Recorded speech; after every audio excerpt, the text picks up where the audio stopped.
Hallo und herzlich willkommen zu einem neuen Video auf Ingas Color Art.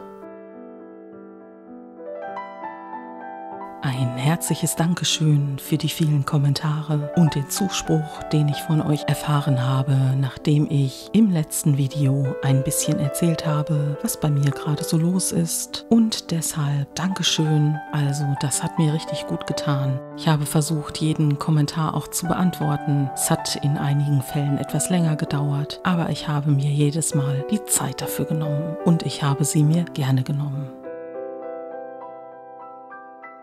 Ich merke, dass ich ein bisschen heiser bin. Ich werde mal schauen, wie lange meine Stimme heute durchhält.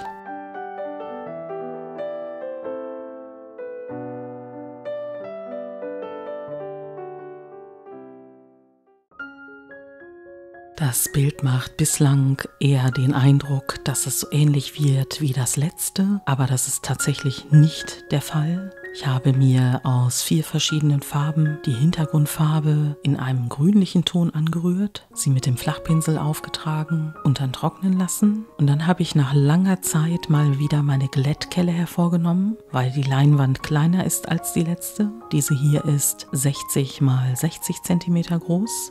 Und die erste Farbe, die ich allerdings nur in einer Art Mittelpartie auftrage, ist das helle Gold von Amsterdam Acrylics.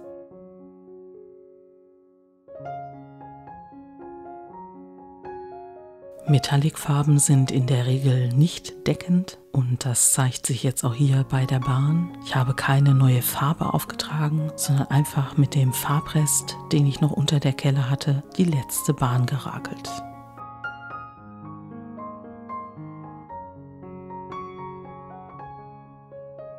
Mein Plan ist es heute, mit sehr vielen Blautönen zu arbeiten und ein wunderbarer Farbton ist das dunkle Preußisch Blau. In dieser Kameraeinstellung sieht das Preußisch Blau aus, als wäre es schwarz. Das ist es aber auf gar keinen Fall. Wenn man sieht, dass es mit dem Gold eine leichte Verbindung eingeht, dann wirkt es grünlich. Das heißt also, diese Farbmischung zwischen Blau und Gelb, die ja bekanntlich grün ergibt, funktioniert auch zwischen Blau und Gold und dann entsteht ein leicht metallischer Grünton auf der Leinwand.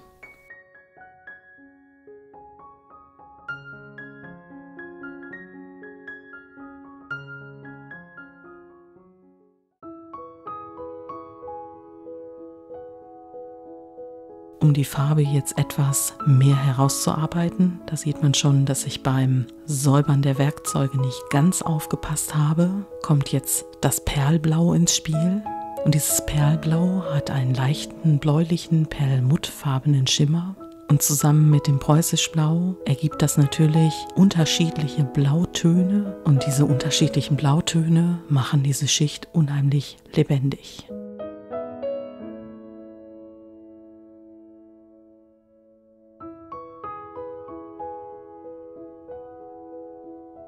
Für mich hatte diese Farbschicht so etwas von durch die Wolken auf die Erde schauen, unten meinetwegen ein Weizenfeld, was gerade dort steht, oder Raps, der blüht, und dann ein bisschen Grün.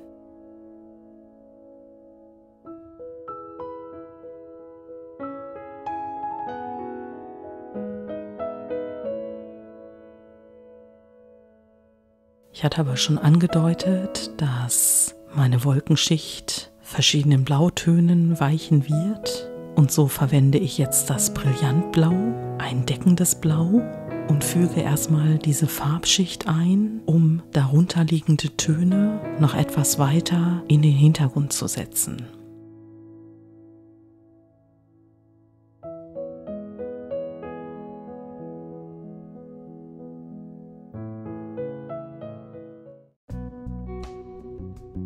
Immer wieder schön ist auch eine Art Kobaltblau und es ist im Gegenzug zum Brillantblau eine sehr klare Farbe. Sie ist auch dunkler als das Brillantblau und dadurch kommen dann nochmal ganz andere Farbmischungen zustande. Ich arbeite also gerade mit verschiedenen Kontrasten im Bereich der blauen Farben und das sind dann eher helle und dunkle Kontraste und keine Kontraste im Sinne von warmen und kalten Tönen oder im Sinne der Komplementärfarben.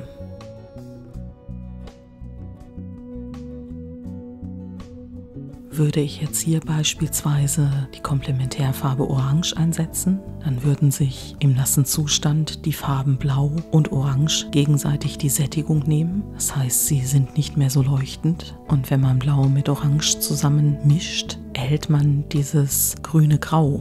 Und da ich das aber für dieses Bild nicht gebrauchen kann, weil ich eben nicht an einem Bild der Serie Rost und Patina arbeite, entscheide ich mich für das Weiß.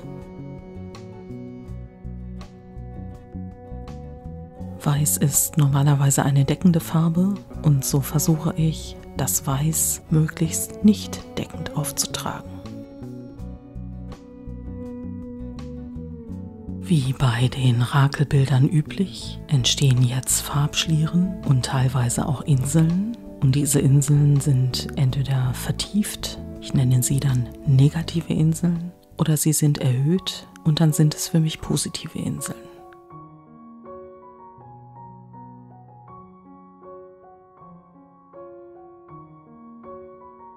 Als besonderen Effekt wähle ich jetzt eine weitere Perlfarbe, und zwar das Perlgrün, und bringe jetzt nach und nach ein paar Schwünge auf mein Rakelbild.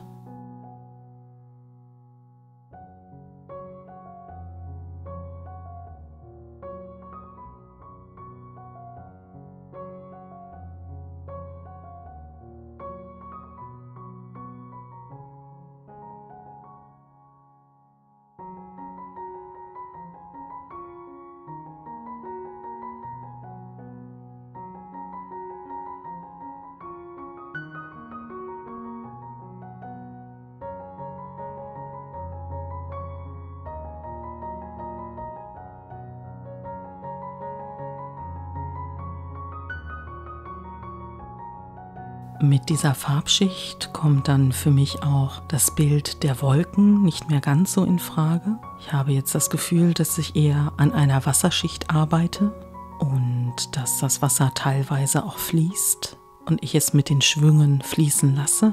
Und ich versuche mich dann von diesem Bild zu verabschieden, dass ich durch etwas durchgucke, sondern dass das Wasser eher tragend ist. Es ist vielleicht ein bisschen schwierig zu verstehen oder das Bild zu verstehen, was ich so gerade in meinem Kopf habe. Aber die goldenen Strukturen werden aufgrund der verschiedenen Inselstrukturen tatsächlich erhalten bleiben.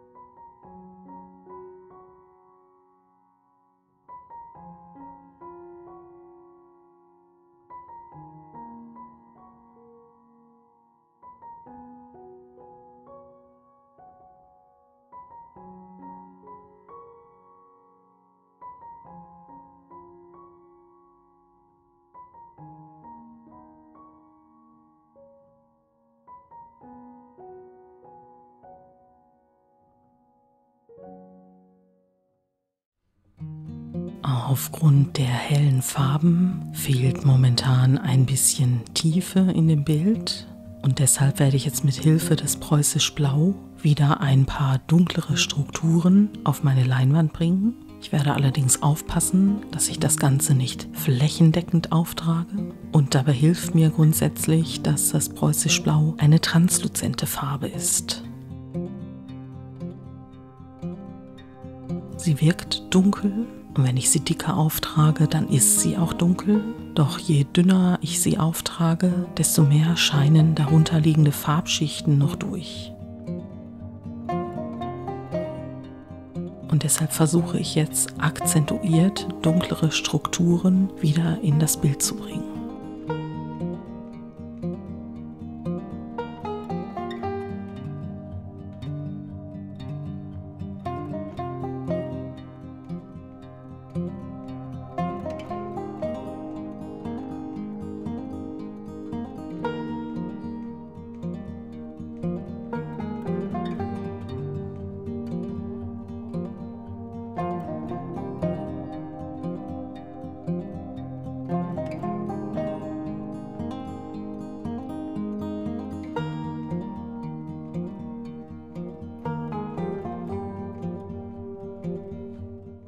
Ich hatte ja bereits erzählt, dass das eher eine Wasserfläche als Wolken für mich darstellt. Und jetzt komme ich allerdings mit einem Warm-Kalt-Kontrast. Und zwar verwende ich jetzt auf dem noch nassen Blau permanent Rot-Violett und das Hellrosa in Kombination, um weitere Akzente zu rakeln. Da bin ich auch sehr vorsichtig, weil das eine ist nämlich eine transluzente Farbe. Das Hellrosa ist allerdings eine deckende Farbe und ich möchte, dass das Blau schon noch dominiert, aber ich möchte auch sehr viel aus diesen Farbkombinationen als Detail auftragen.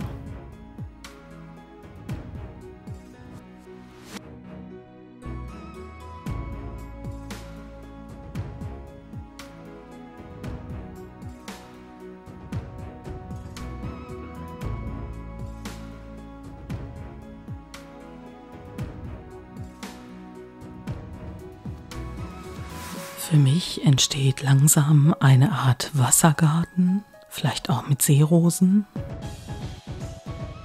Und es gibt tatsächlich eine Stelle im Bild, wenn das nachher an der Wand hängt, dass ich sagen würde, dass für mich da eine Art Wasserfall oder sogar eine Wasserkaskade aufgetreten ist.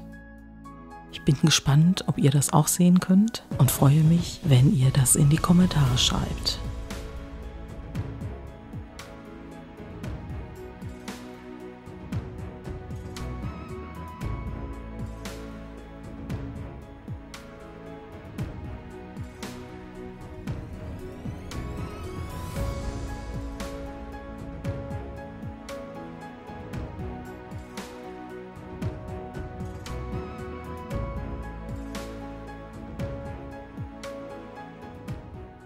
Danach war das Bild für mich fertig und deshalb können wir jetzt gemeinsam einen Blick auf das noch nasse Bild werfen. Ich bleibe dabei, für mich ist das tatsächlich irgendwie eine Art von Wasser, welches dort fließt. Und das Schöne ist, dass tatsächlich der goldene Part vom Anfang immer noch zu sehen ist und dass tatsächlich auch noch das Grün stellenweise durchscheint, sich die verschiedenen Blautöne wunderbar gemischt haben und dass auch die Farbkombination aus dem permanent Rot-Violett und dem hellen Rosa so leuchtend geworden ist.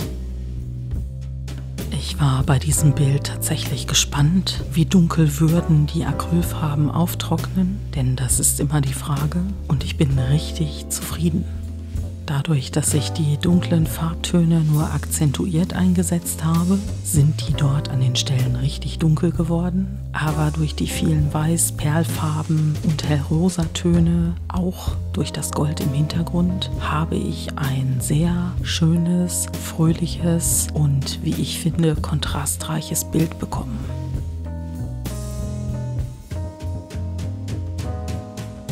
Zum Schluss zeige ich euch einmal das fertige Bild, wie es an der Wand hängt. Und dort hatten wir gerade diesen Teil, den ich für mich als Wasserfall oder Kaskade sehen würde. Und ich bin wirklich sehr zufrieden mit den Abstufungen der Blautöne, mit den lilafarbenen und rosafarbenen Tönen und auch, dass das doch etwas kühlere Grün vom Anfang zwischendurch durchschimmert und lässt das Bild dadurch sehr schön wirken.